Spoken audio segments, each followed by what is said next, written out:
আসসালামু আলাইকুম। আসলে আমি যখন ইউরোপে ট্রাভেল করি বিভিন্ন জায়গায়, তখন আসলে অবশ্যই আমি সবসময় খাবার নিয়ে যাই সাথে করে। কারণ হচ্ছে আপনার একটা টাইম ট্রাভেল করার মিডল পর্যায়ে ক্ষুধা লেগে যায়। আর ইউরোপে হালাল খাবার পাওয়া খুবই কষ্টকর হয়ে যায়। যে কারণে আমি আসলে সবসময় বাসায় থেকে খাবার নিয়ে আসি এবং একটা পর্যায়ে খাই, এবং যদি খাওয়া দাওয়া না করা হয় তাহলে ট্রাভেল করতে খুবই খারাপ লাগে। তো এখানে একটা বসার জায়গা পাইছি পাহাড়ের খাদে। আমি যদি দেখাই, এই যে উপরে হচ্ছে কি আপনার ক্যাবেল কার যাইতেছে, যাওয়া আসা করতেছে। আর এখানে হচ্ছে পাহাড়ের একটা বিশাল বড় খাদ। এখানে একটা বসার প্লেস দিছে, জায়গা দিছে।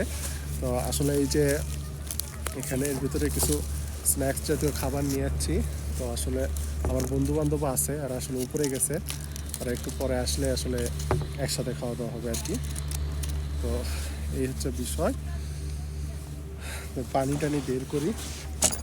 এরকম প্লেসে কিন্তু খাওয়া দাওয়া করতে খুবই ভালো লাগে। আমি একটু পানিও নিয়ে যাচ্ছিলাম। এই দিক দিয়ে সূর্য তাপ দিতেছে, উপর দিয়ে তাপ দিতেছে, নিচে দিয়ে ঠান্ডা উঠতেছে।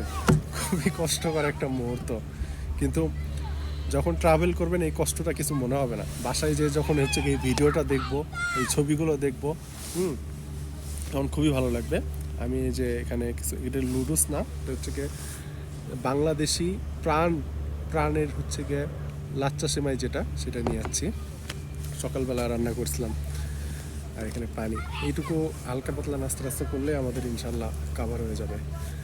তো পেছনের যে দৃশ্যগুলো দেখা যাচ্ছে আপনারা দেখতেছেন, খুবই চমৎকার।